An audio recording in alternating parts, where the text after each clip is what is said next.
Hey YouTube, petey twofinger back with another story time video. I can hear the clicks, red Xing out, echoing into the night. So how the heck are ya? I'm doing pretty good. Excuse me. I'm not going to touch my eyes in this video, but I am going to sip some coffee out of the dark side, Darth Vader. Man, that was a bad impersonation. This mug is black and it's red on the inside, and it says Star Wars on the inside. Enjoy this mug. I paid 50 cents for this at Salvation Army, and I'm proud of myself for that. Wait, Goodwill. Salvation Army, it would have been $6.99. So anyway, I grew up in a town which was called River Forest, Illinois. We were about 2 blocks away from the Des Plaines River.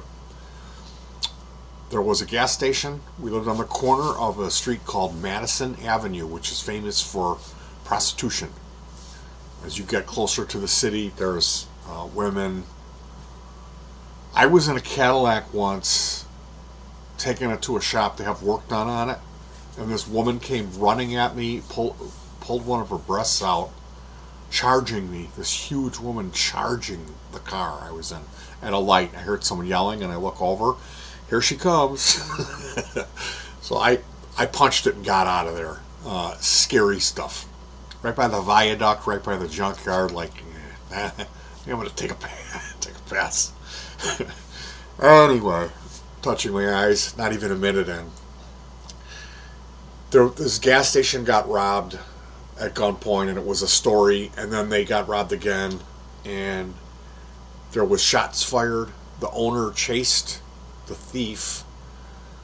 The owner had a gun, chased him out, and shot at him down the street. And that guy running away dropped his pistol, in our yard. The owner did not see that. The next day, my older brother was in kindergarten. I was just a baby. And my mom sent him off to school to walk. It's about a mile to the St. John school he used to have to walk to. And he found the weapon and said, "Hey, Mom, I left one of my guns outside here." He came back in with this pistol. And my mom was like, "Whoa, this is a real gun." So she called the police. And then my folks decided we were going to move because it was getting bad in River Forest. So we moved to a place called Willow Springs, which is much more...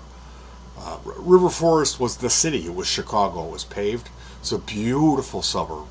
They have a couple Frank Lloyd Wright houses. One of them might be in Oak Park, but there is one Frank Lloyd Wright. But they're beautiful homes. The streets are they're lined with these massive trees that create a dome of shade. So it was like a well thought out, planned, beautiful community that we left and moved southwest to Willow Springs, Illinois, which was like a more modern housing development on an easement with high tension wires and all this forest preserve. Plus there was a clay track, dirt, like a NASCAR, before NASCAR, just like a stock car track right there. So Willow Springs was incredible. We were upset when our folks told us we were going to move. We didn't want to move. We were crying. Well, my brother was. He made a big deal out of it. Tell our folks cry about it too. Okay, I don't want to move. Why? We move, and it's like, what were we thinking? This place that we moved to is so much better, like infinitely better. So we're out in the pipeline exploring. We went, about a mile down, and there was a bunch of piles of rocks, debris, that had been dumped there, probably from a construction project, and it was covered in snakes. Black garden snakes or garter snakes. So my brother immediately freaked out and started killing the snakes, smashing them with rocks, and it was a slaughter. Killed a lot of snakes. So we get back on our bikes and go home. My dad comes home from work.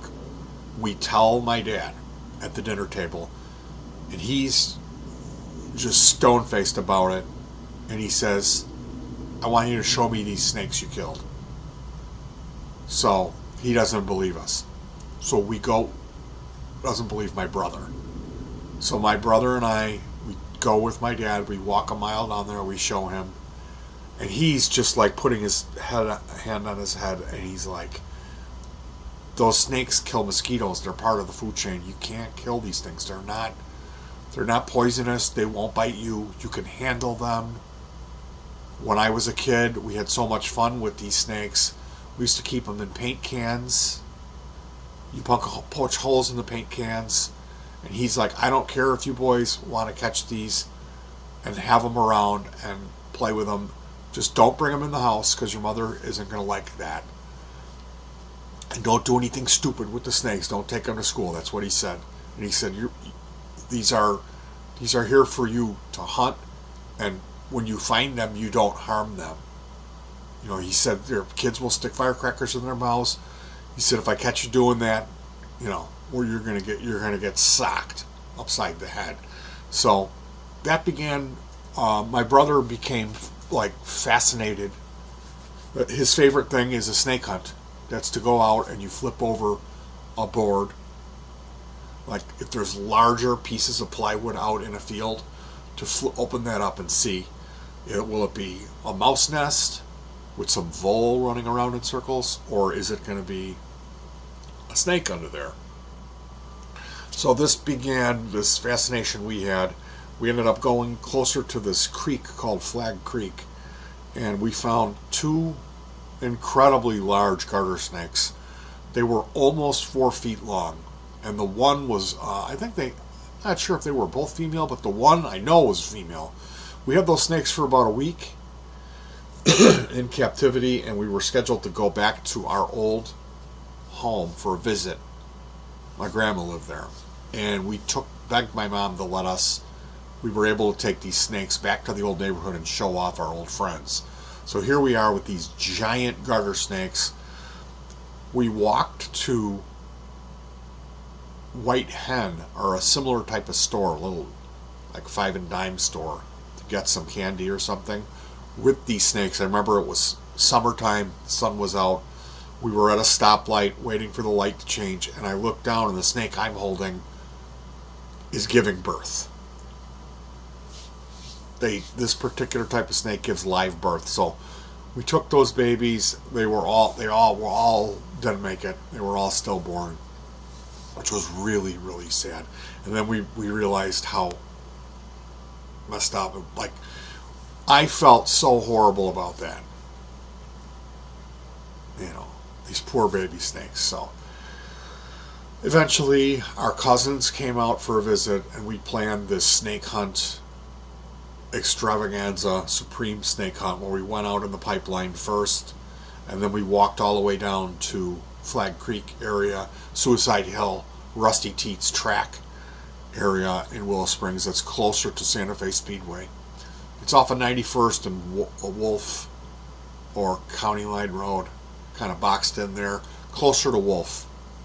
Before the S turns at the first SE, if you go straight west, you'll run into Suicide Hill in there.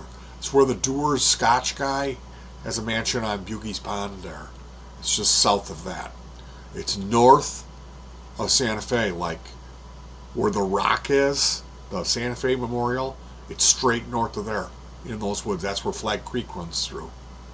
So we go over there with our cousins.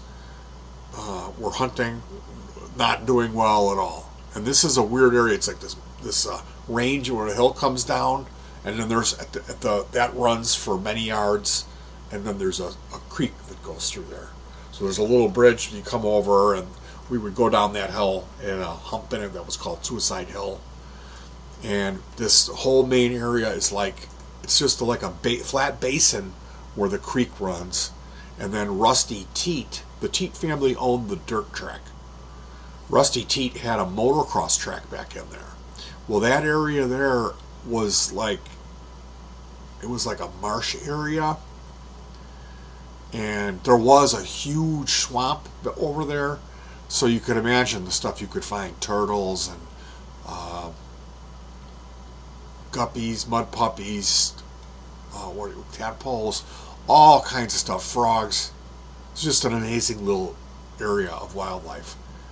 And we're in there. My older brother was off with our cousin Steve, many hundreds of yards away, and I was with my cousin Tim.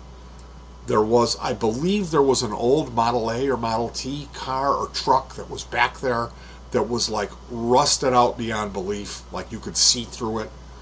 And then there was a hood. There was some more modern car hoods there.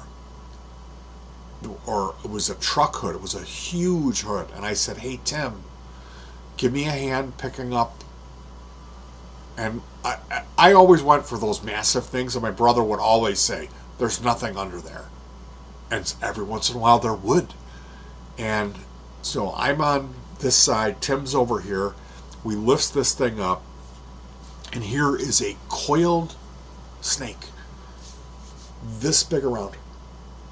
This massive, it's fat. And it flattens itself out. We're holding this up like, boy, our eyes are popping out. Its head comes up out of the coil, and its tongue is coming out, and all of a sudden the tail lifts up and goes.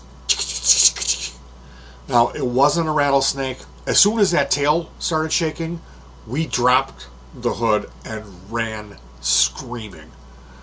It was, I'll get to what it was, but we freaked because it was huge and it was aggressive and it did its tail rattle, and we ran screaming. Eric and Steve, we all came back and lifted it up again, and of course it was gone.